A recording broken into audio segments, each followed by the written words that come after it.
The morning light flooded the veranda of my house in Deerfield Beach, playing on the surface of the cooled coffee in my cup. I sat in a wicker chair, watching the leisurely life of suburbia. 73 years old. Once it had seemed an unimaginably distant age. Now I myself felt its weight on my shoulders daily. Retired, retired judge. Those words defined my present position, but said nothing about how to fill the days that stretched into infinity after Sylvia's departure. 5 years had passed, and I still habitually sought her gaze, turned to share a thought, and stumbled into emptiness. I set the cup aside and looked at the clock, almost 10. Lydia should have been here any minute. On Tuesdays and Thursdays, she helped me with the cleaning, though admittedly in recent years her presence had become much more than just household help. My phone vibrated. Nathan's name on the screen evoked mixed feelings. My only son. We'd once been close, but something had snapped after Sylvia left. He stopped coming over for Sunday lunches. His phone calls became less frequent and his conversations shorter and more formal. "Hi, Daddy." His voice sounded cheerful but distant. "How are you?" "Fine." I cleared my throat. "Did something happen?" "Why does something have to happen?" There was irritation in his tone. "Just calling to see how you're doing." I stayed silent, knowing it wasn't true. Nathan never just called. "Okay," he gave up after a pause. "Jeremy's birthday is Saturday, and he's turning 10. We're having a party at the Ocean Wave Amusement Park. Pamela insists I invite you. That's it. Not his idea, Pamela's." My sister-in-law was always careful to maintain decorum, especially when it might affect their reputation in the eyes of their many important friends. "I'll be there," I said, though my gut told me I wasn't welcome. "What time?" 2 to 5, Nathan answered. "But you don't have to come if you don't want to. I realize it can be tiring." He's looking for a way to talk me out of it, I thought. "I want to see my grandson." My voice sounded firmer than I expected. "I will." There was a pause. "Good," Nathan finally said. "I'll see you Saturday then." The call ended, and I was alone again with the silence of the house and my thoughts. My grandson is 10 years old. I'd seen him only twice in the last year Christmas, and a glimpse of him when Nathan had stopped by to pick up some paperwork. The boy hardly knew me, looking at me with curiosity and apprehension as if he were a stranger. The doorbell interrupted my thoughts. Lydia stood on the doorstep carrying an unchanged bag of cleaning supplies and freshly baked goods in a paper bag. "Good morning, Mr. Kingsley," she smiled, walking into the house. "I brought blueberry muffins. I just baked them." "Lydia, how many times have I asked you to call me Walter?" I smiled back, accepting the package. After 15 years, formalities seemed ridiculous. She only shook her head, heading for the kitchen. Lydia was 60, but she had more energy than I did. Short, with neatly cut graying hair and lively brown eyes, she exuded a quiet confidence. Widowed young, she raised her son alone, and when he went to study abroad, she came to work with me and Sylvia. "How's your blood pressure?" she asked, arranging the muffins on a plate. "Are you taking your pills?" "It's under control," I assured her, though I felt a little dizzy this morning. "Dr. Burns says I'm in great shape for my age." "That's because I'm watching your diet," she said with a slight reproach. While Lydia cleaned up, I returned to the veranda with the newspaper, but my thoughts kept returning to my upcoming birthday. What would I get Jeremy? What would interest a modern 10-year-old boy about whom I knew next to nothing? Once upon a time, I knew all about children's hobbies. When Nathan was little, we spent every weekend together. Fishing, hiking, museums, the planetarium. He asked a million questions, and I enjoyed answering them all. Where's that inquisitive boy who looked at me with admiration? When was he replaced by this cold, calculating man? "Shakunum, what are you thinking about?" Lydia's voice brought me out of my musings. She put fresh coffee on the table and sat down across from me. "Nathan invited me to Jeremy's birthday party," I answered. "Or rather, Pamela insisted on inviting me."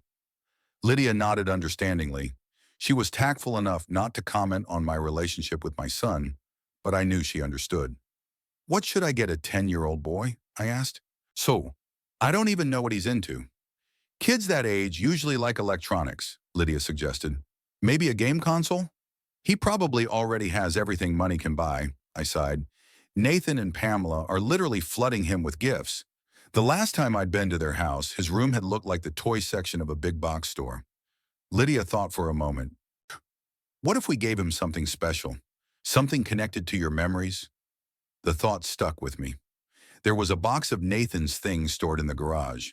Among them was an old telescope I'd given him for his 10th birthday. We used to do a lot of stargazing, and I would tell him about the constellations and planets. I have an idea, I said. Can you help me find something in the garage? Lydia nodded, and we headed toward the cluttered garage. Among the boxes and old furniture, we found the box labeled Nathan, School Years. The telescope was there, wrapped in an old blanket. I carefully pulled it out, wiping off the dust. It was in good condition, just a little tarnished from time. It's a beautiful gift, Lydia said as she helped me carry the telescope into the house. A real family heirloom. All day long, Lydia and I tidied up the telescope, cleaning the lenses, lubricating the mechanisms. As we worked, I told her about my stargazing with Nathan, how his eyes lit up when he first saw the rings of Saturn. You know, my son Peter loved astronomy too, Lydia said, polishing the telescope barrel. He even enrolled in astrophysics, but then he got interested in programming. Now he works for a company in London, developing programs for the space industry. You must be proud of him, I said. And you see him often? A shadow ran across her face. Not as often as I'd like. He's very busy, and the flights are expensive. We video call every Sunday. I've noticed how similar our situations are, although for different reasons. My son lived only half an hour away, but the emotional distance between us was huge. Maybe you should go visit him. I suggested it. You haven't taken a vacation in a while. Maybe next year, she said evasively. For now, let's think about how to pack this telescope. By evening, the telescope was fully restored and packed in a new box, which Lydia wrapped with festive paper. We sat on the veranda enjoying the sunset and tea. Do you think he'll like it?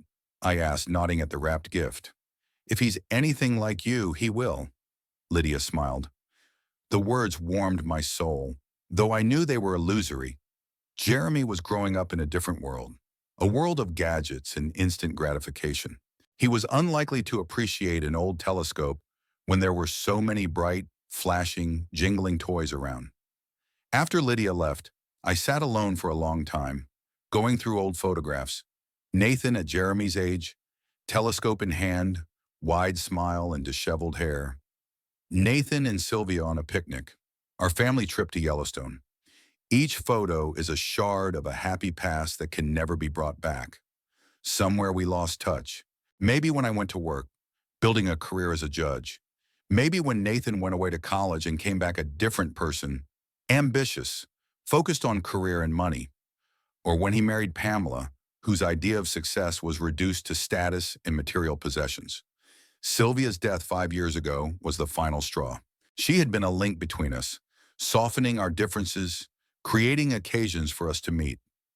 With her gone, our relationship had become a formality, maintained only out of inertia and obligation. I put the photographs aside and looked at the packed telescope. Perhaps it was a naive attempt to recover something long lost, but I had no other ideas. In the evening, a text came from Nathan with the address of the amusement park and a request not to be late. Not a word about how excited he was to see me or that Jeremy would be happy to see me, just information, as if I wasn't a father and grandfather, but a business associate. I couldn't sleep for a long time that night. My mind was spinning with thoughts of an upcoming birthday party, a grandson who barely knows me, a son who has become a stranger. I imagined handing Jeremy the telescope, explaining to him that it wasn't just a gift, but part of our family history. I imagined his eyes lighting up with excitement, but deep down inside, I knew that wasn't going to happen. Most likely, my gift would be politely but indifferently thanked and then put aside and forgotten. And I would be left standing on the sidelines, a stranger at the celebration of life that would go on without me. With this bitter thought, I fell at last into a restless sleep, in which I saw Sylvia again and again. She looked at me with a slight sadness and shook her head as if she wanted to say something but could not find the right words. Friday morning greeted me with sunshine and the sound of lawnmowers outside my window. My birthday was one day away, and I had to prepare myself mentally for the ordeal. I wasn't fooling myself. It would be exactly that, a test. A day when I would once again face the reality of my loneliness in the midst of my own family. The Ocean Wave amusement park greeted me with a deafening cacophony of sounds. Children's laughter, the mechanical clanking of carousels, and the haunting melodies of slot machines blended into a chaotic noise that gave me a headache. I clutched the box with the telescope tighter in my hands and headed for the picnic area mentioned in the message. When I got there, I noticed Nathan standing surrounded by several men, gesticulating vigorously. His expensive suit made him stand out, even in this informal setting. Pamela was nearby, leading a team of animators who were decorating the party area with balloons and garlands. "Dad, you made it," Nathan said, and something akin to surprise flickered in his voice. "I thought you'd change your mind." "I promised," I replied, shaking his hand. The formality of that father-son gesture hurt my heart. "What's this?" He nodded at the box in my hands. "A gift for Jeremy." He raised an eyebrow but didn't say anything. Instead, he turned and called out to one of the men, "Edward, I'd like you to meet my father, Walter Kingsley." "Dad, this is Edward Sterling, my new business partner." For the next 20 minutes, I was engrossed in small talk with Nathan's business associates. They talked about markets, investments, yachts, and golf clubs. I nodded politely, but I felt like a complete stranger in this society. My gaze roamed the court looking for my grandson. Finally, I spotted Jeremy among a group of kids at the arcade. He'd grown since the last time I'd seen him, stretched out, his features more defined, looking more and more like Nathan at his age. I headed toward him, but was stopped by Pamela's booming voice. "Walter, you're here at last!" She floated toward me, dressed in a perfectly tailored ensemble that looked too sophisticated for a children's party. An air kiss that barely touched my cheek exuded the scent of expensive perfume. "Thank you for being able to come," she continued with a rehearsed smile. "Jeremy will be so happy." "Oh, what did you bring?" "A telescope," I said. "The same one I'd given Nathan when he was the same age." Her smile twitched a little. "How sweet. I'll have it put with the rest of the gifts." She held out her hand, but I shook my head. "I'd like to give it to Jeremy myself." "Sure, sure." Her tone turned condescending. "Only right now he's busy with his friends, and the magician's show is about to start. Maybe later, when we're cutting the cake." I nodded, realizing it was useless to argue. Pamela quickly left to give some orders to the hired staff. Left alone, I found a vacant table off to the side and sat down, placing the gift next to me. The festivities unfolded around me like a well-choreographed performance. Pamela was snapping pictures on her phone, Nathan was discussing business with the guests, and the kids were squealing with delight at the rides. No one seemed to notice my presence. An hour later, the magician appeared, and all the kids gathered around a small stage. I watched Jeremy. He was laughing and applauding, but he had the same calculating look in his eyes as his father.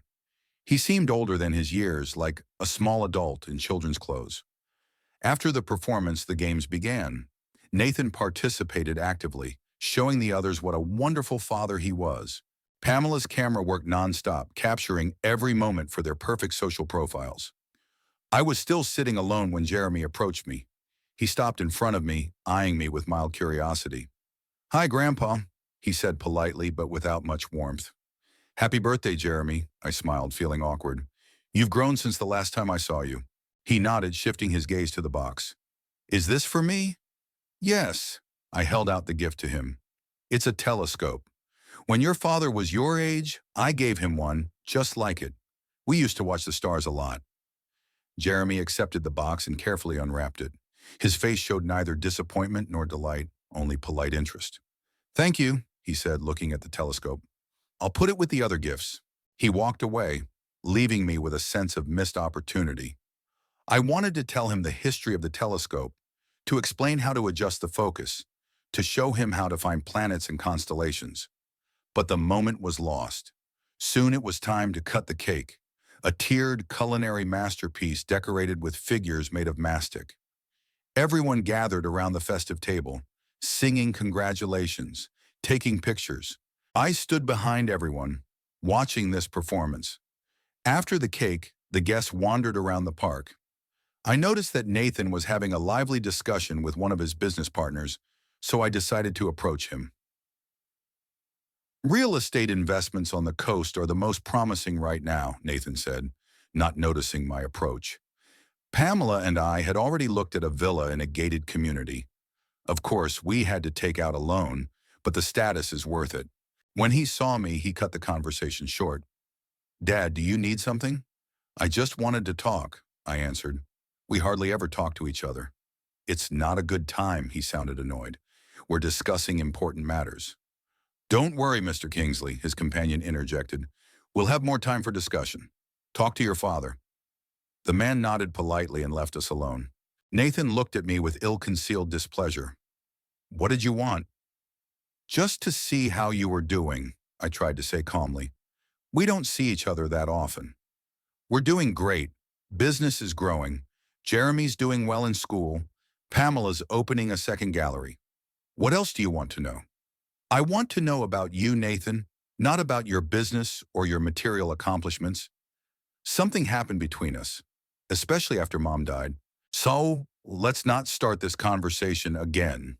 He looked around, as if afraid that someone might hear us. It's my son's birthday. It's not the place or the time to get into an argument. When is the right time? I felt anger rising inside me. You always find an excuse to avoid a serious conversation. Nathan took a deep breath, clearly holding back his irritation. What do you want to hear? That I'm an ungrateful son? That I should spend more time with you? I have my own life, Dad. Career, family, commitments. I'm part of your family too, my voice trembled. At least it used to be. You've always been too demanding. His tone turned accusatory. All my life I've tried to live up to your expectations. Perfect grades, a prestigious university, the right career. And now that I'm finally living my life, you're not happy that I don't jump at your first call. Those words hit harder than I expected. Was this really how he saw our relationship? Like a burden he was finally free of? I never wanted to be a burden to you, I said quietly. I wanted to be a father you could be proud of.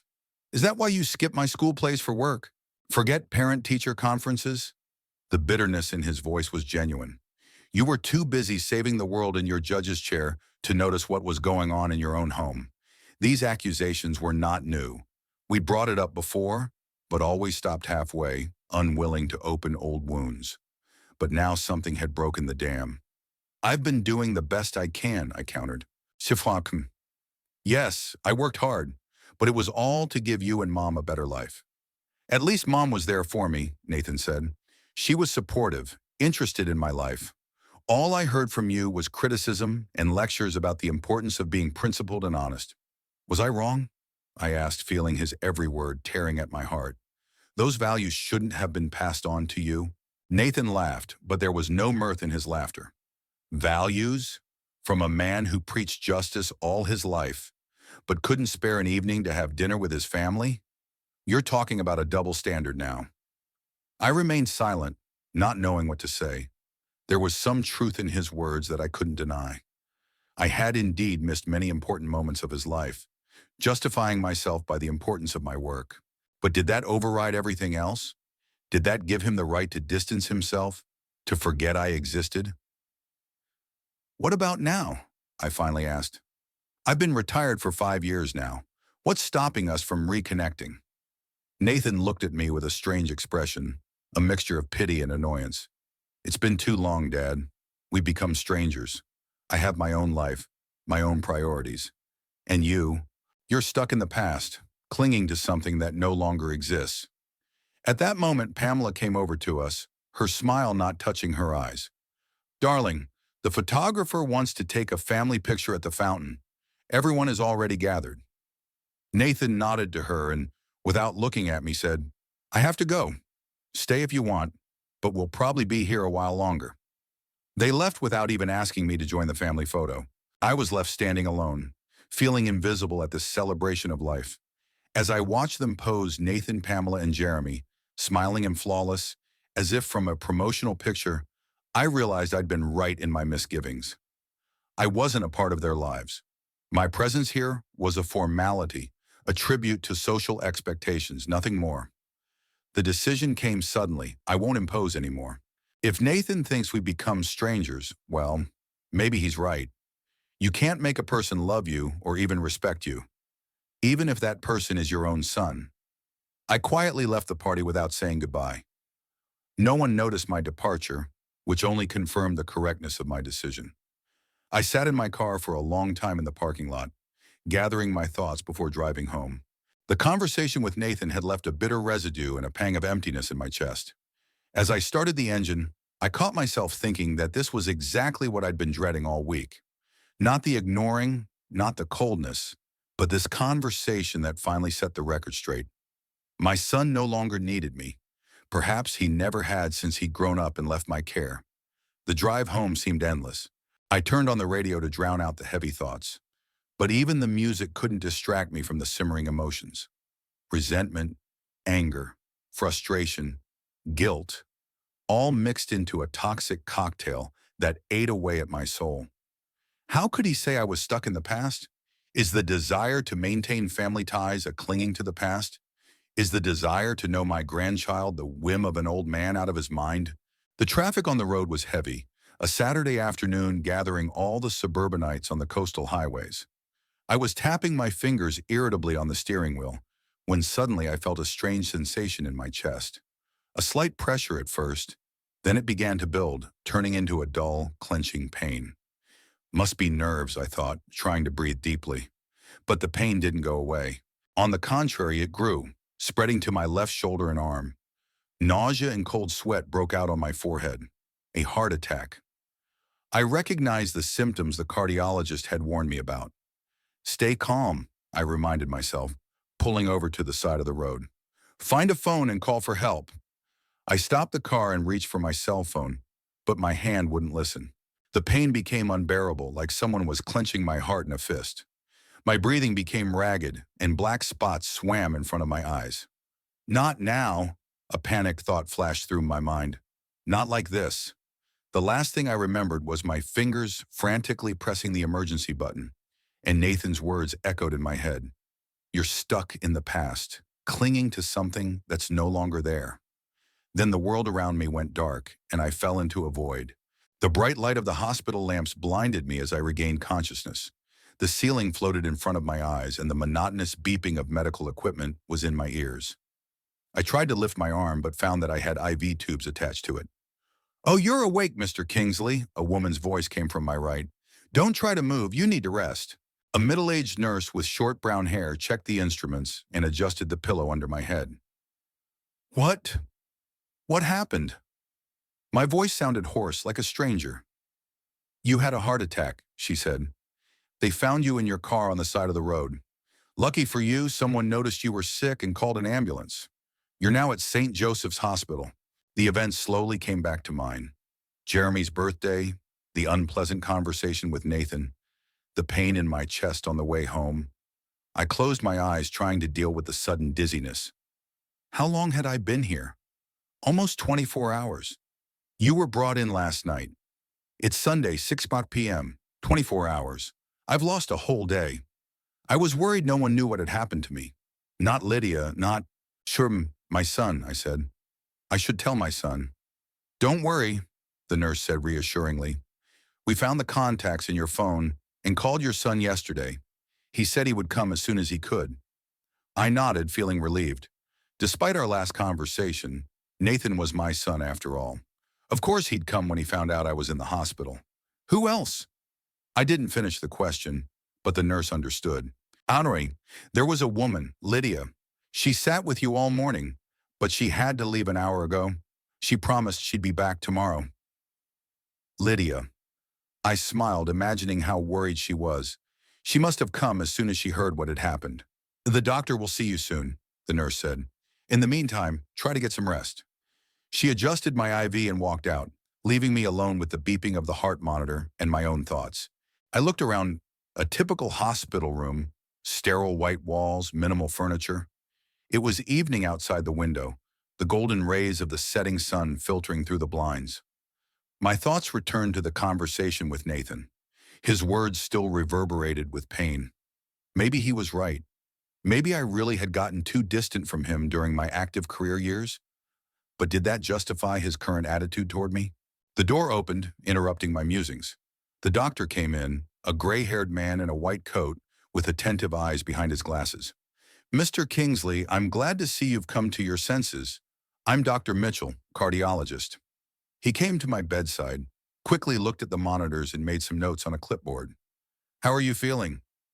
Like someone who's had a heart attack, I smiled weakly. Oh, no. Tired and broken. That's normal, he nodded. You had a moderate myocardial infarction. We've done the necessary procedures, and the situation has been stabilized. But you will need time to recover and possibly some lifestyle changes. For the next 20 minutes, he explained the details of my condition, listed the prescribed medications, and gave me recommendations. I listened attentively, but some of the information passed my consciousness. Too many terms, too many instructions. Do you have any questions? Dr. Mitchell asked after he finished his explanation. When can I go home? If there are no complications, 3 or 4 days. But you will need help. It will be difficult to manage on your own at first. Do you have someone who can take care of you? I thought about it. Nathan was out of the question, even if he wanted to help. His busy schedule and his attitude toward our communication wouldn't allow it. That left Lydia, but asking her to do that seemed like an abuse of kindness. Maybe, I said evasively. I'll think about it. The doctor nodded and left, leaving me to ponder the future. The evening faded into a night filled with restless sleep, punctuated by nurse checks and the discomfort of the hospital bed. Monday morning brought new exams and consultations. I asked the nurse if my son had come in, but she shook her head. No one but Lydia had visited me. By lunchtime, I felt well enough to use the phone the nurse pulled out of the bag with my things. I dialed Nathan's number. It took a long time, and just when I thought I was going to go to voicemail, he answered, Yes, Dad. Hi, Nathan. I tried to make my voice sound normal. I was just wondering if you'd gotten word that I was in the hospital. Yeah, I got the call. His tone was businesslike, unemotional. How are you feeling? Better than yesterday. The doctors say I'll be out in a few days. That's good. The pause lingered, awkward and heavy. Are you planning on coming? I finally asked, even though I already knew the answer. I wish I could, Dad, but I'm on a very tight schedule right now. We're closing an important deal, and the future of the company depends on it. Of course it does. Work always comes first. It was ironic. Now I was in the same situation Nathan had been in, waiting for my father to find time in his busy schedule. I understand, I said, though I didn't really understand. Maybe later? Yeah, sure, as soon as the deal is finalized. It should take a couple days. No more than that. We exchanged a few more phrases, empty, formal, and ended the conversation. I put the phone down and stared out the window. Outside the window was the bright blue Florida sky, so clear and serene that it was almost insulting in its indifference to human drama. About 3 o'clock in the afternoon, the door of the room opened and Lydia entered with a large bag in her hands. Her face lit up with a smile when she saw that I was awake. Mr. Kingsley, she exclaimed as she approached the bed. You don't know how glad I am that you are better. Lydia, I felt a warmth spread through my chest. Thank you for coming. How could I not? She put her bag on the chair. I was so worried. I got a call from the hospital when you weren't answering your phone. I rushed right over. But you were unconscious. She sat down next to me and took my hand. Her fingers were warm and surprisingly soothing. I brought you a home-cooked meal, she continued. Chicken broth, casserole, and applesauce. Hospital food is no good for a convalescent. You shouldn't have bothered. Stop it, she said sternly. You would have done the same for me. I didn't argue, knowing she was right. Over the years we'd known each other, we'd developed a special relationship, not just employer and assistant, but true friends. Was Nathan here? She asked, though I could see in her eyes that she already knew the answer. No, I shook my head. He's busy at work. He might be here in a couple days. Lydia pressed her lips together but didn't say anything. Instead, she started unpacking the food she'd brought, pulling out containers and a thermos. I talked to your doctor, she said in between. He said you'll need care after your discharge. Yes, he mentioned that. I'll take care of you, she said simply, as if it were a matter of course. Lydia, I can't ask you to do that. You have your own life, your own business. Mr. Kingsley, she looked at me with such determination that I was silent. You didn't ask. I'm making the offer, and I won't take no for an answer. You need help, and I can give it. It's as simple as that. There was so much confidence in her voice it seemed useless to argue. Plus, I was touched by her concern. After Nathan's coldness, Lydia's genuine concern was like a balm. "Thank you," I said softly. "I really appreciate it." She smiled and started to feed me homemade broth, which was a relief after the hospital food. We talked about everyday things, the weather, the news, her cat, which had torn up the couch upholstery again. Lydia carefully avoided mentioning Nathan, and I was grateful for that. As she got ready to leave, I felt a sudden sense of unease. The room suddenly seemed even emptier and more impersonal than before. Are you coming tomorrow?" I asked, hating myself for this addiction. "Of course," she squeezed my hand. "I'll come every day until you're discharged." She kept her promise. For the next 3 days, Lydia came twice a day, in the morning before work and in the evening afterward. She brought home-cooked meals, fresh magazines, my favorite books from home. She told funny stories, helped me with my walks down the hall when the doctors allowed me to get up, and just kept me company when I felt especially lonely. There were no calls or visits from Nathan. I tried to call him twice more, but both times went to voicemail. On the third day, I left a message letting him know I would be discharged soon, but there was no response. On Thursday, during evening rounds, a nurse who had not been on duty with me before entered the room. Young with bright red hair and freckles, she seemed too energetic for a hospital setting. "Mr. Kingsley, how are you feeling today?" she asked, checking the readings. "Much better, thank you," I replied. "Dr. Mitchell says I could be discharged tomorrow." "That's wonderful." She smiled as she made notes on my chart. "Your family must be very happy." I nodded uncertainly, not wanting to get into the details of my family relationships. "By the way," she said suddenly, as if remembering something, "I saw your son at the party at the Ocean Harbor Yacht Club on Tuesday night." I froze. Tuesday night, when I was lying here on an IV, fighting the effects of a heart attack. "Nah, are you sure it was my son?" "Oh yes," she nodded. "Nathan Kingsley, right? Tall in an expensive suit with a spectacular blonde. A friend of mine works at that club as an event planner. She said it was some kind of launch party for a new boat line. Very exclusive event." "Big deal," I remembered him saying. So that's what was more important than visiting my father in the hospital. Cocktails at a yacht launch. "Shouldn't have him. I'm sorry if I said something wrong." The nurse noticed the change in my face. No, it's okay." I tried to smile. "Thank you for the information." She nodded, finished checking, and walked out, leaving me alone with my new discovery. The pain of this betrayal was sharper than a heart attack. All this time, Nathan had been lying, making up excuses why he couldn't come. Lying to his father, who was in the hospital having a heart attack. I picked up my phone, intending to call him and tell him what I thought. But then I stopped, my finger hovering over the call button. What was the point? What would this call change? Would it make Nathan suddenly realize his mistake, repent, become a caring son? I don't think so. More likely, it would lead to a new round of mutual accusations and resentment. I put the phone away and closed my eyes. Inside, I was bitterly aware that my own son had preferred a social event to a visit to his sick father. But along with the bitterness came a strange relief. No more fooling myself, no more clinging to illusions. Now I knew exactly where I stood on Nathan's priority list. Friday morning, Lydia came to take me home. She brought clean clothes and helped me get ready while Dr. Mitchell gave me a final checkup and recommendations for further treatment. "You need rest, Mr. Kingsley," he said as he wrote prescriptions. "No stress, moderate exercise, strict diet. I've made an appointment for you to come back in 2 weeks for a checkup." I nodded, listening to his instructions, though my thoughts were far away. What I wanted most of all now was to return to my home, to familiar surroundings, away from hospital odors and the monotonous beeping of instruments. Discharge took almost 2 hours. Endless forms, instructions, paying bills.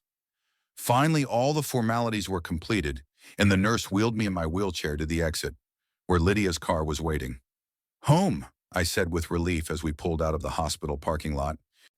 "Home," Lydia agreed, smiling. "And I took care of everything. The fridge is full of food, the house is cleaned, All your medications are organized by appointment time. You shouldn't have... Don't even get me started, she interrupted me. We've already discussed this. I will take care of you until you are fully recovered. She sounded so determined that I gave in. Maybe that's what I wanted deep down inside. Someone to take care of me, not to leave me alone during this difficult time. The drive took about 20 minutes. Finally, we pulled up to my house, a light blue one-story building in typical Florida style, with a small manicured garden and a veranda covered with bougainvillea. Lydia helped me out of the car and held my hand as we walked toward the house.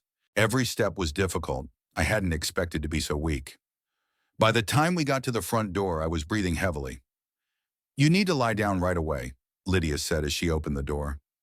Inside, the house greeted us with the coolness of the air conditioner, and the light scent of lemon. Lydia had obviously ventilated and cleaned everything while I was gone. I've prepared a guest bedroom for me, she said, helping me into my room. Shamai one. That way I'll be more comfortable watching over you at night if I need to. Lydia, that's too much, I shook my head. You can't live here. Only at first. She helped me sit on the bed. The doctor said that the first week is the most critical. Then when you're feeling better, I'll just come in during the day. I wanted to object, but fatigue came in waves, robbing me of the strength to argue. Lydia helped me change into home clothes and lie down, then brought me some water and pills. Rest, she said softly. I'll make dinner and wake you when it's ready.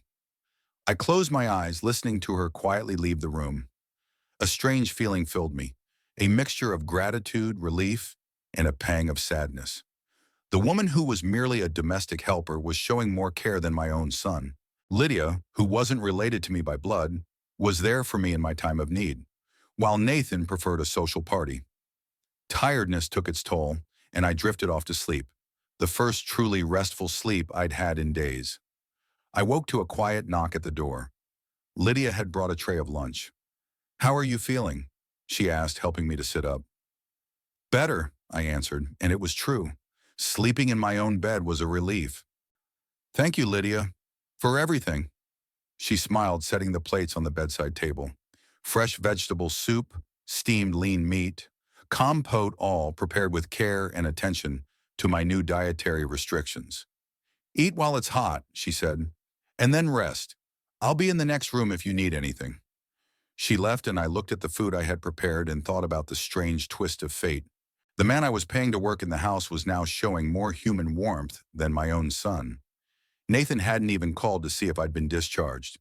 He didn't know how I'd gotten home, who was taking care of me, how I was feeling, and something told me he wouldn't ask. The 2 weeks of home recovery stretched slowly and monotonously. Each day was similar to the previous one. Morning medication, light breakfast, reading or watching TV, a short walk in the garden, lunch, afternoon nap, another walk, dinner, evening pills, sleep. Lydia was tirelessly by my side, making sure I took my medication on time, ate properly, and didn't overexert myself. By the end of the second week, I was feeling much better. My strength was gradually returning, and my dizziness and shortness of breath were almost gone. Dr. Mitchell examined me at the follow-up visit and was pleased with my progress. You're getting better faster than I expected, he said, listening to my heart. You're obviously being well taken care of. He cast an approving glance at Lydia, who was standing by the office door. I have a great nurse, I smiled. I'm not a nurse, I'm a friend, Lydia corrected me. But there was no reproach in her voice. Indeed, our relationship had changed over the weeks. The boundaries between employer and domestic helper had finally blurred, giving way to something deeper and more meaningful. We spent evenings talking, sharing memories, discussing books and movies. I learned about her childhood in small-town Georgia, her early marriage and the loss of her husband, her struggle to educate her son. She, in turn, listened to my stories of her legal career, of difficult cases and tough decisions. I still hadn't heard from Nathan. After I was discharged from the hospital, I called him once, leaving a message that I was home and feeling much better. There was no response. I didn't call again. Pride wouldn't allow me to impose. On Friday, 2.5 weeks after returning home, I sat on the veranda watching Lydia prune the roses in the garden.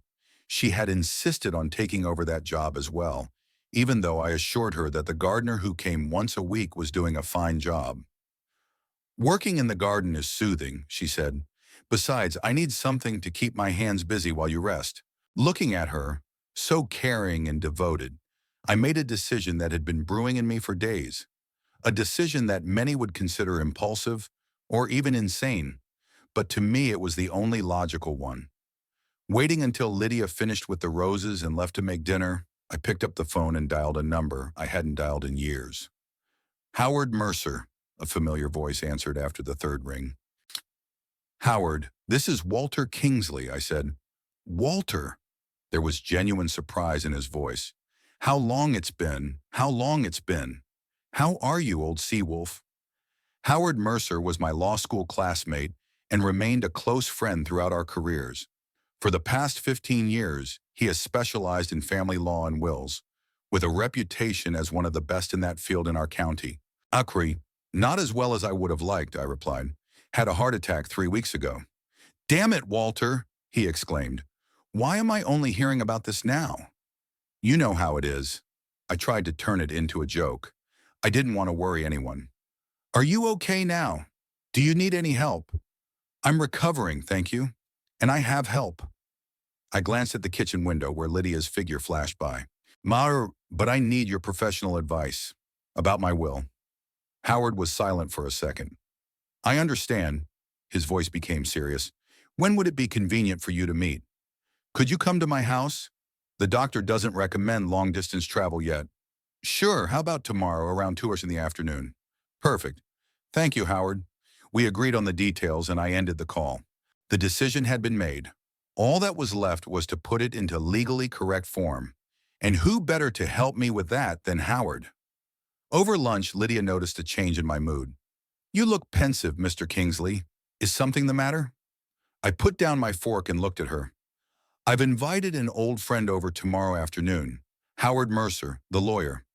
I need to discuss some legal matters with him. Troy? Oh, she nodded. I can prepare something special for his arrival. Don't worry about that, I smiled. Howard's not a gourmet. He'll be happy with just coffee and cookies. I spent the evening going through the papers in my office. The current will had been drawn up almost 6 years ago, shortly after Sylvia's death. It was very simple. All my assets, including my house, savings, and investments, went to Nathan. Small amounts went to charity and old friends, but the bulk of the inheritance went to my only son. It seemed natural at the time. Despite the strained relationship, he was my family, my blood, an extension of me in this world. But now, after everything that had happened, after his complete indifference to my condition, I realized that this blood bond was just a biological fact that had nothing to do with true family. Putting the paperwork aside, I pondered the upcoming changes. Wouldn't it look like revenge on Nathan? Would my decision be motivated by resentment and bitterness? I carefully analyzed my motives, as I had once analyzed the motives of the defendants in my judge's chair. No, I finally decided. This is not revenge. This is justice. Nathan had long ago distanced himself from me, choosing material possessions and social status over family ties. He came only when he needed something, and he hadn't even taken the time to visit me in the hospital, while Lydia was there for me every day, sacrificing her comfort and time for my well-being. Justice is what has always been my guiding principle, both in my professional life and in my personal life. And now justice required recognizing who really became my true family during these difficult times. The next day at exactly 2 o'clock in the afternoon, the doorbell rang. Lydia opened the door, letting in Howard, a tall, gray-haired man with a neat beard and shrewd blue eyes. Walter, old boy, he exclaimed, hugging me tightly. You look better than I expected. All thanks to Lydia's care, I smiled, pointing to her. Ms. Hope, Howard bowed gallantly. Walter has already told me about your selfless help. It's admirable. I'm just doing what I think is right. Gentlemen, I've prepared coffee and snacks in the living room. If you need anything, I'll be in the kitchen. She left, leaving us alone. Howard and I went into the living room, where coffee and homemade cookies were already on the table. A fine woman, Howard said as we sat down. I can see why you look so good for a man who's had a heart attack. She's amazing, I agreed. I couldn't have done it without her. Howard sipped his coffee and pulled a notebook and pen out of his briefcase. So, you wanted to discuss the changes in the will? I nodded. Yes, the current version is out of date. I want to make significant adjustments. We spent the next hour discussing the details. I outlined my wishes. Most of my assets, including the house and major savings, were to go to Lydia. Nathan was to be left with only a small portion of the inheritance, enough to not seem like a total deprivation, but disproportionately less than he expected. Are you sure about this decision, Walter? Howard asked, writing down my wishes. Such a drastic change could be challenged in court. I'm of sound mind, I answered, and this is my conscious decision. If Nathan wants to contest the will, let him try, but I doubt he'll succeed. Howard tapped his pen on his notebook thoughtfully. I can have the documents ready within a week, but you'll have to sign them in front of a notary and witnesses. Not a problem, I nodded. When everything is ready, I'll come to your office. Okay. He made a few more notes. One more thing. Are you sure Lydia will accept such a gift? Some people might feel uncomfortable receiving such a significant inheritance. I wondered. That question hadn't occurred to me. Indeed, Lydia was a modest woman who never aspired to wealth. Perhaps she would be uncomfortable accepting such a gift. I will speak to her, I decided. But not now, when the time is right. Howard nodded. Wise decision. There was no point in disturbing her before the time was right. We finished discussing the details and Howard left. He shook my hand firmly in farewell. Take care of yourself, old boy, and know that I'm always here for you if you need help. After he left, I sat in the chair for a long time, thinking about the decision I had made. Was it the right one? Had I been guided by emotion instead of reason? But the more I thought about it, the more certain I became that the decision was not only emotional, but rational. Nathan had never needed my money. He had a successful career, a high income, and appeared to be financially independent. My inheritance would have been a nice bonus for him, additional capital for his investments, or a new yacht for his collection. Lydia, on the other hand, could really change her life with those funds. She could not worry about old age. She could travel, visit her son in London, maybe even move closer to him. She deserved this security and comfort after all her years of hard work. Besides, I knew she would take care of the house I loved so much. In Nathan's hands, it would likely have been sold or radically remodeled to suit modern trends. Lydia, on the other hand, appreciated its history and character as much as I did.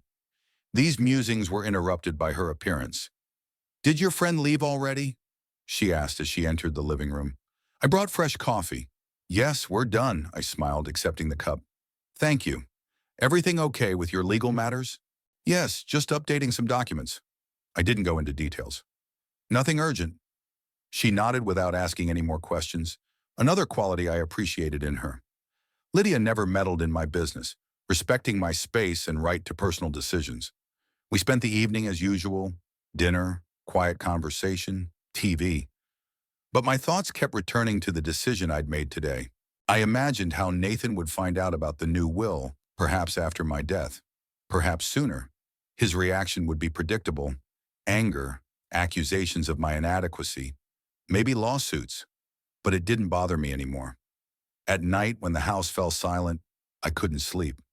Memories filled my mind. Vivid, like stills from a movie. I remembered Sylvia, our first meeting at the fundraiser, her laughter that sounded like a bell, her wisdom and patience. Sylvia had always been the best part of me. She softened my straightforwardness, taught me to see nuance where I saw only black and white. She was the perfect mother for Nathan, loving but not blind to his flaws. Where did we go wrong in his parenting?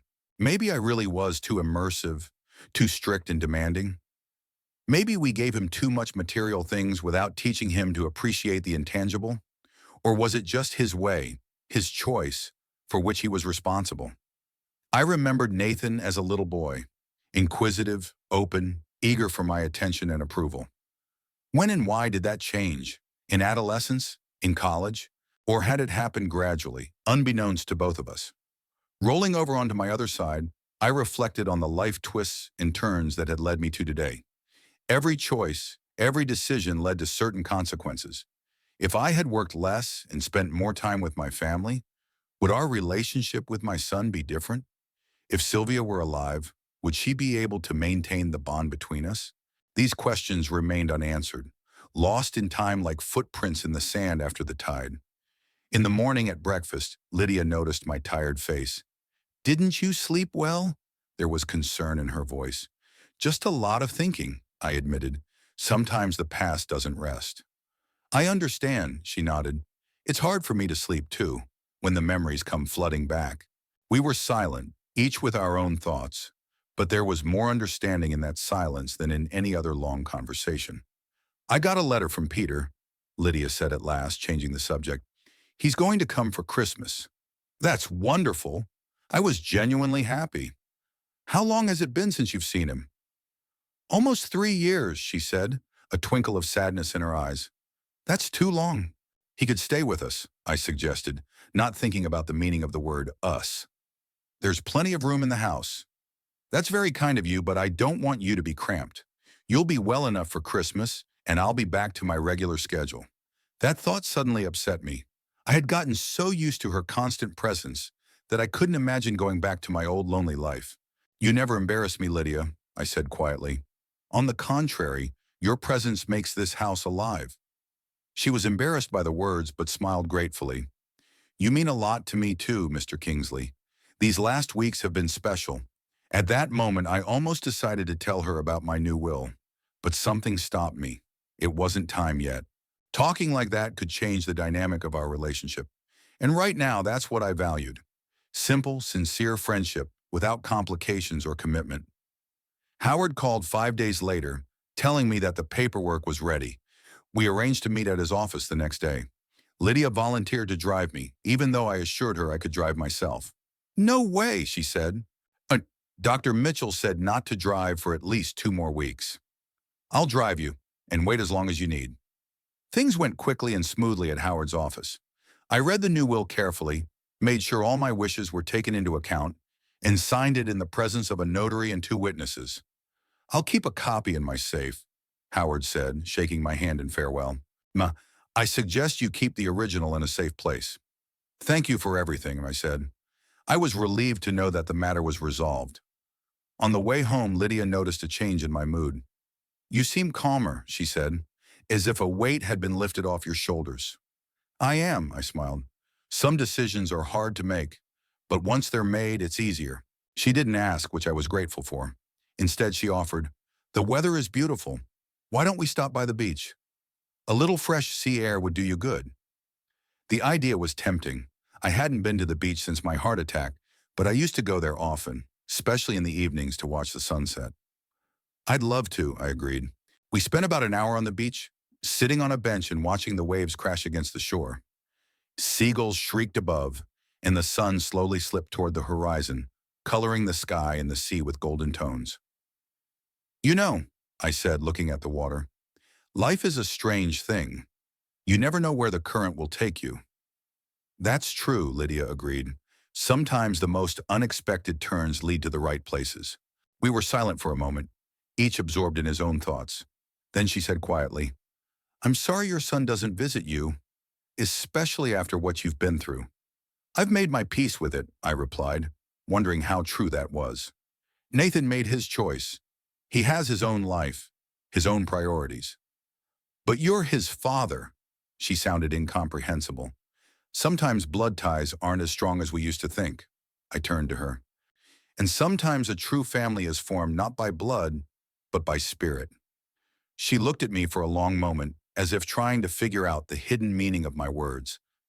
Then she said quietly, "You have become family to me, Mr. Kingsley. I hope you know that." "I do, Lydia." I covered her hand with mine. "And you've become family to me." We sat like that, in comfortable silence, until the sun disappeared over the horizon. Then we walked slowly to the car, not feeling the need to break the silence with words. On the way home, I reflected on my decision to change my will. I was now fully convinced that I had done the right thing.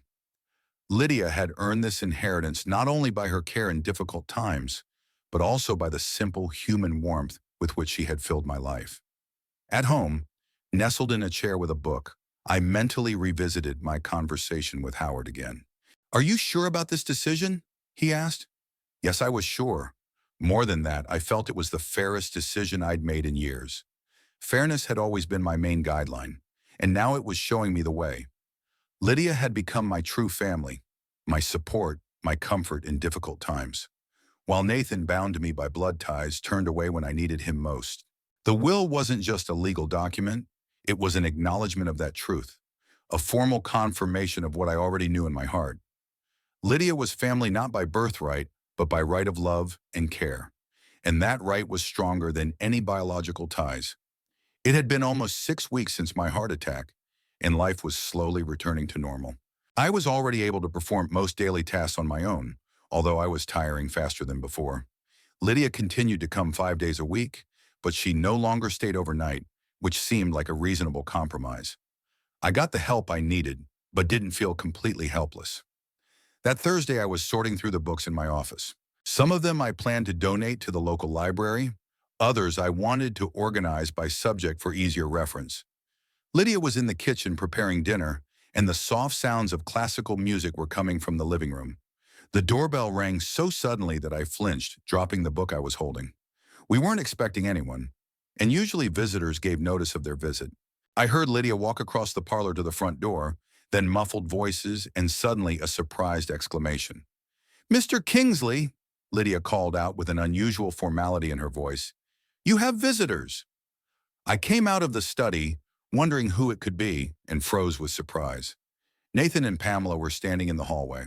My son was dressed in an impeccable summer suit of light gray, and his wife in a fashionable pastel-colored dress. Both looked as if they were going to a social gathering, not to visit a sick relative. "Daddy," Nathan stepped forward with a wide smile that didn't reach his eyes. "You look great. We were so worried." I stood, stunned by their sudden appearance. Not a call or text from them in the 6 weeks since my heart attack. And suddenly, this sudden visit with a show of concern. "Nathan, Pamela," I finally said, trying to hide my surprise. "What a unexpected surprise. We were supposed to be here earlier." Pamela came over and lightly touched my cheek with an airy kiss, enveloping me in a cloud of expensive perfume. "But we had so many urgent things to do. You know how it is." Yes, I did. I knew all too well what urgent business meant to them. Anything but a visit to a sick father and father-in-law. "Come into the living room," I said, gesturing for them to come in. Lydia was just preparing dinner. "Oh, we're not hungry," Pamela said quickly, glancing at Lydia. "We had a snack on the way." I'll make tea anyway," Lydia said, and I could hear the restrained disapproval in her voice. "With cookies." She went into the kitchen, and we went into the living room. Nathan and Pamela sat next to each other on the couch, and I settled into my favorite chair across from them. There was an awkward pause, which Nathan was quick to break. "So, how are you feeling? The doctors say you are well?" "I'm recovering," I answered briefly. "I'm almost back to normal." "That's wonderful," Pamela exclaimed with exaggerated enthusiasm. "When we heard about your heart attack, we were shocked. Weren't we, darling?" Nathan nodded hastily. "Yes, of course. I wanted to come to the hospital, but this deal, you have no idea how stressful it was." I did, especially the stressful yacht presentation at the club that the nurse told me about. "Don't worry," I smiled, trying not to make the smile look too strained. "Lydia took wonderful care of me. I didn't need anything." "Yes, your housekeeper seems to be very devoted," Pamela said with a touch of condescension. "That's nice of her." "She's my friend, not just my housekeeper," I corrected, unable to hide my irritation. "Chum, and yes, she was there for me every day when I needed help." My words hung in the air, the implicit accusation too obvious to ignore. Nathan and Pamela exchanged quick glances. "Dad," Nathan began conciliatorily, "we really wanted to come early. But you know how it is, work, commitments." "Of course," I interrupted. "Boat presentations don't wait." He blinked, clearly surprised. "Excuse me." "Never mind," I waved my hand. "So what brings you here today? I doubt my health is suddenly a priority for you." A quick exchange of glances again. Pamela leaned forward slightly. "Walter, we're really worried about you, especially after such a serious accident. You live alone, and we thought—" "I don't live alone," I corrected again. "One. Lydia is here 5 days a week, and I have a panic button for emergencies." "But that's not the same as having a family around," Nathan objected. We've talked about this a lot, and we think that maybe you should move closer to us. That was it. Now I was beginning to realize where the wind was blowing. Move? I acted surprised. Move where? Well, there are several options, Pamela began enthusiastically. They've built a great senior center not far from our house. Separate cottages, 24-hour medical care, recreational programs. Very high end, and very high prices, I suppose, or what I clarified. Well, yes, it's not cheap, Nathan admitted, but you could sell this house. It's pretty big for one person, and the neighborhood has become very desirable. I think you'd get a very good price. Now the picture was finally becoming clear. Their sudden concern for my well-being had a very specific financial background. What will happen to the proceeds of the money after covering the costs of this magnificent complex? I asked bluntly. Pamela grimaced slightly as if with a toothache. Walter, this isn't about money. We're concerned about your safety and comfort. Of course, I nodded with an irony they chose not to notice. At that moment, Lydia entered the living room with a tray. She set down cups of tea and a plate of homemade cookies, then looked at me questioningly. Is there anything else you need, Mr. Kingsley? No, thank you, Lydia, I smiled at her. You can get back to your business. She nodded and walked out, but I noticed how carefully she looked at my guests. Lydia was too tactful to interfere, but I knew she intuitively sensed the tension in the room. So, I said, returning to the conversation, you're suggesting that I sell the house I've lived in for almost 20 years and move into an expensive senior complex because you're concerned about my well-being? Exactly, Nathan smiled, as if I'd finally realized something obvious. It would be better for everyone. You'll be in the care of professionals, closer to us, and this house, well, it's really too big for you alone. I sipped my tea, pondering my answer. Part of me wanted to openly say everything I thought about their sudden concern, but the other part, the judge in me, advised me to stay calm and gather information. Do you have a specific buyer for my house? I asked innocently. Nathan exchanged another quick glance with Pamela, and I realized I'd hit the mark. Well, actually, there are interested parties, he began cautiously. You know the Martins? They've been looking at properties in the area for a while, and when they heard about your situation— My situation? I interrupted. And how, may I ask, did they know about my situation? Nathan looked confused. I mentioned in the conversation that you'd had a heart attack and that maybe you should move to a place with nursing care. Purely theoretical. Purely theoretical, I repeated, feeling the anger boiling up inside me. And they had, of course, theoretically expressed interest in buying my house. Dad, you've got it all wrong. Nathan tried to salvage the situation. Shomakun, we were talking about you, about your health, and the subject of real estate came up by chance. Pamela hurried to support her husband. Walter, no one is rushing you into a decision. We just want you to be aware of the possibilities. After what happened, living alone in a house this big— I don't live alone, I reminded him for the third time. Lydia's here most of the time. But she's just a hired help, Pamela objected with slight disdain. We're your family. The words struck a nerve. Family. They only remembered that they were my family when they smelled a possible financial gain. You're right, I said, surprising them with my sudden agreement. You are my family, and that's why I find it strange that in the 6 weeks since my heart attack, you've never once taken the time to visit me. You never once called to check on my condition, and now you suddenly show up with plans to sell my house? Nathan turned pale. Dad, that's not fair. I had an emergency at work. At the yacht club? I asked innocently. He froze with his mouth open. Pamela quickly intervened. Walter, you misunderstand everything. We're really worried about you. And this house situation is just a coincidence. If you don't want to sell, no one's insisting. I'm glad to hear that, I nodded, because I'm not going anywhere. I'm comfortable here, and Lydia's taking excellent care of me. There was an awkward silence. Nathan was obviously frustrated with the way the conversation was progressing, and Pamela nervously rubbed the bracelet on her wrist. Finally, she changed the subject. Speaking of real estate, Nathan and I are thinking about buying a bigger house. Jeremy's growing up, and he needs more space, and our current house is getting a little cramped for our status. I chuckled inwardly. How gracefully she'd shifted the conversation from my refusal to sell the house to their need for new real estate. Have you found anything suitable? I asked, deciding to play along. Yes, there's a great place in Palm Beach, Nathan said, clearly excited by the change of subject. Summer. A three-story mansion overlooking the ocean, a swimming pool, and a dock for a yacht. It's a dream. It sounds expensive, I said. Well, yes, it's a big investment, Nathan admitted, but our financial advisors say it's a good investment. Real estate prices in that area are only going up. And you can afford it? I asked bluntly. Again, the awkward pause. Well, Nathan cleared his throat. At the moment, we'd have to stretch a bit. The market isn't in a good state right now. Some investments haven't lived up to expectations. So you're having financial difficulties? I clarified. Not difficulties, Pamela corrected quickly. Just a temporary lack of liquidity. Nathan is closing a big deal that should bring in a significant profit, but it will take a few months. I nodded, more and more convinced I'd guessed right. They were counting on the fact that after my heart attack, I'd decide to sell the house and move into a nursing home, and I'd probably give them the difference in price. And if not, well, my will hadn't changed since Sylvia's death, and they considered themselves heirs to my entire estate. I see, I said neutrally. And you were hoping I'd help with the down payment?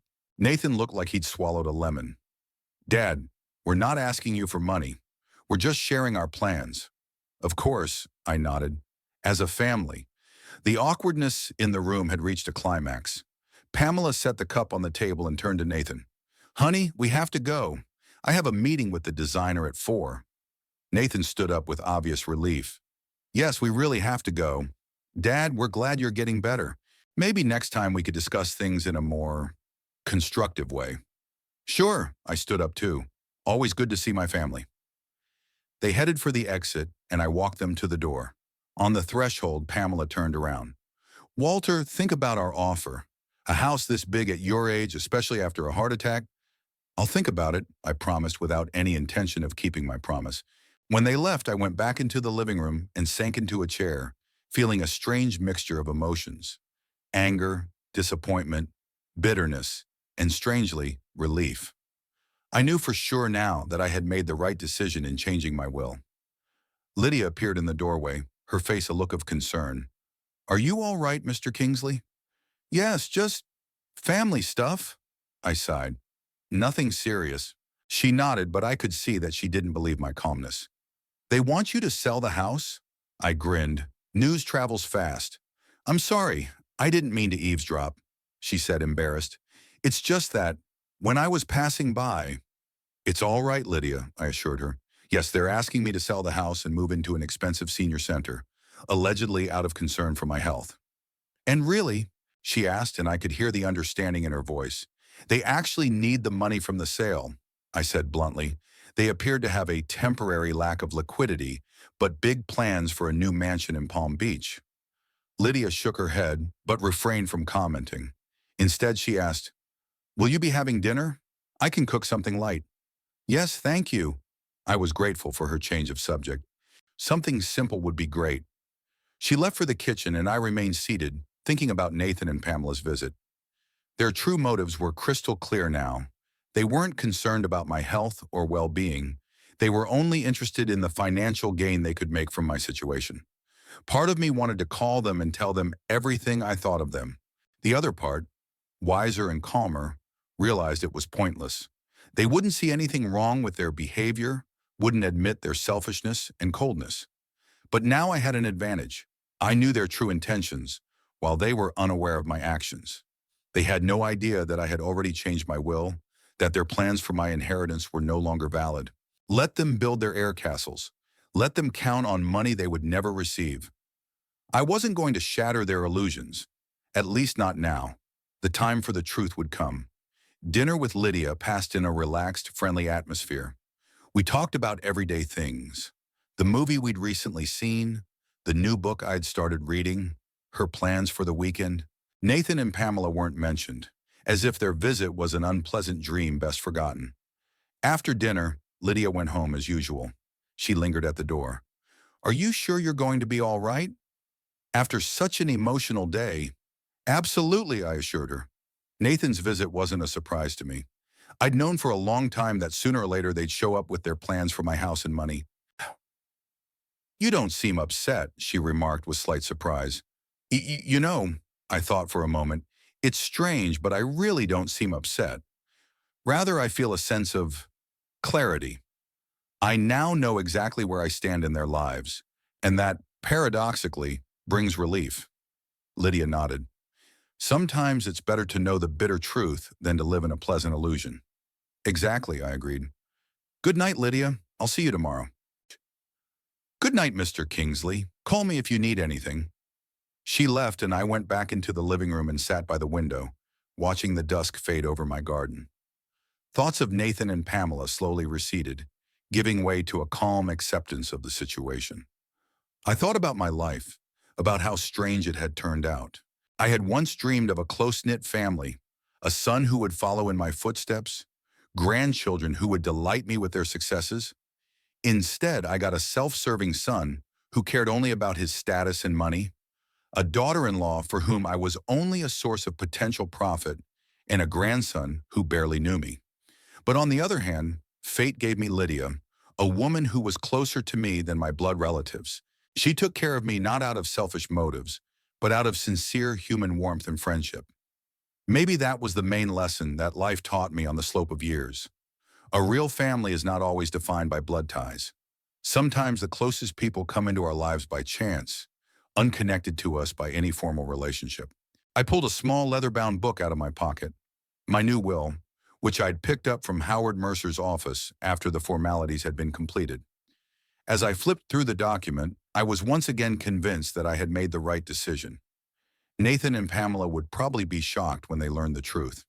They might try to contest the will, make up stories about my incapacity or that Lydia had manipulated me.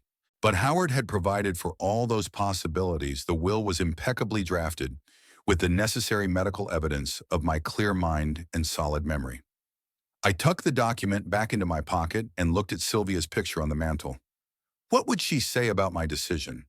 Would she approve of it, or would she side with Nathan? Sylvia had always been kinder and more tolerant than me, always looking for excuses for her son's behavior. He's just young. He'll find his way.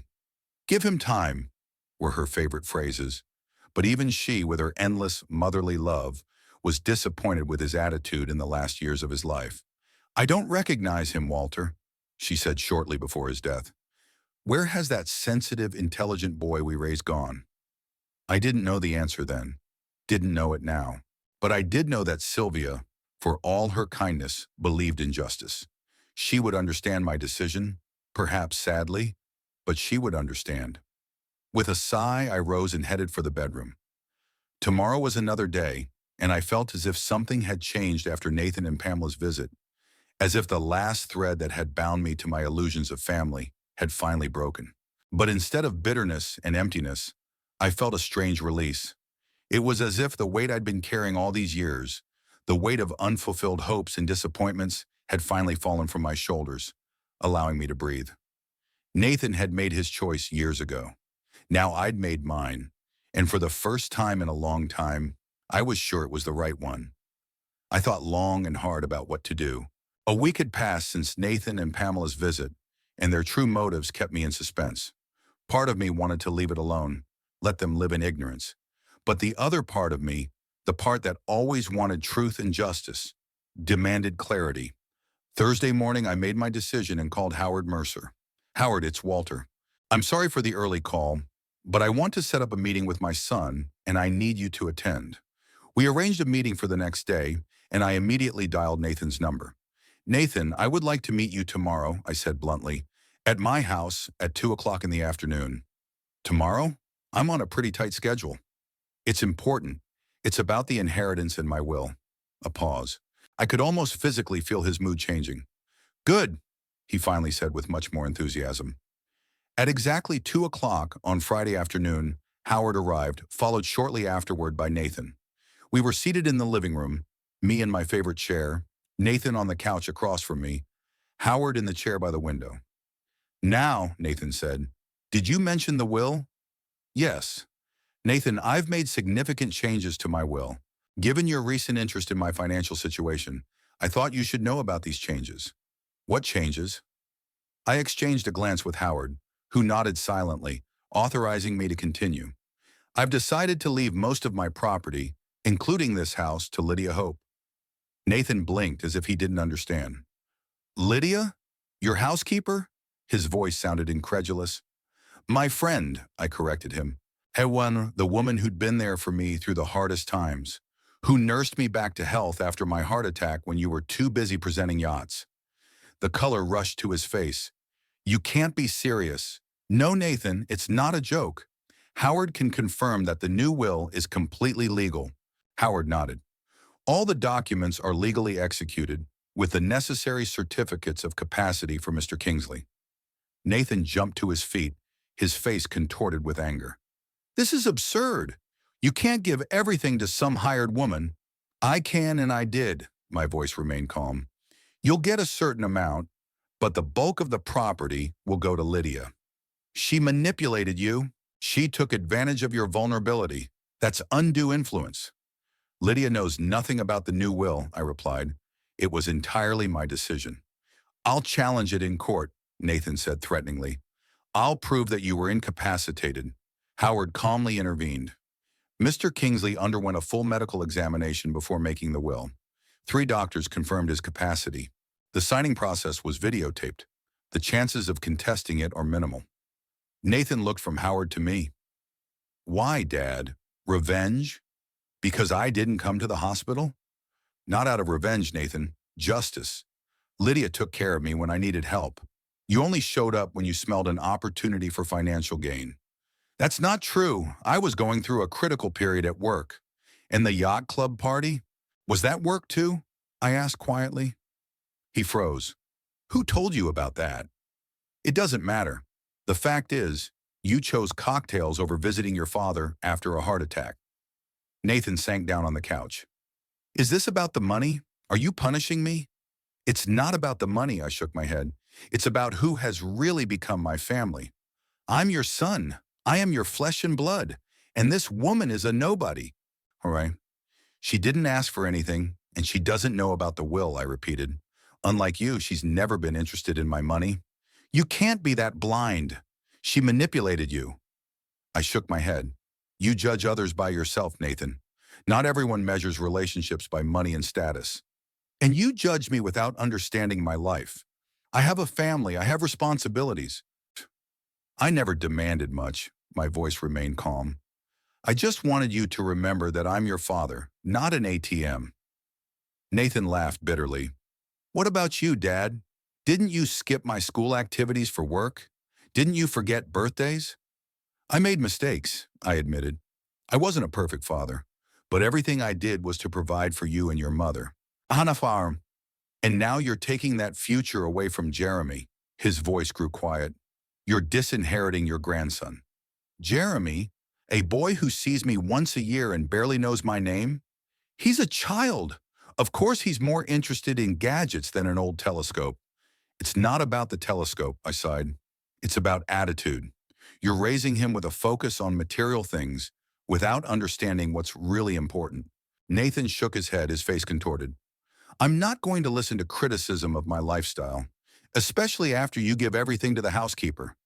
The decision has been made, Nathan, and it's final. I invited you here out of respect, so that you could hear the truth from me personally. He clenched his fists. You'll regret this. I won't let a crook steal my inheritance. My lawyers will contact you. He stopped at the door and turned around. You know, Mom was right about you.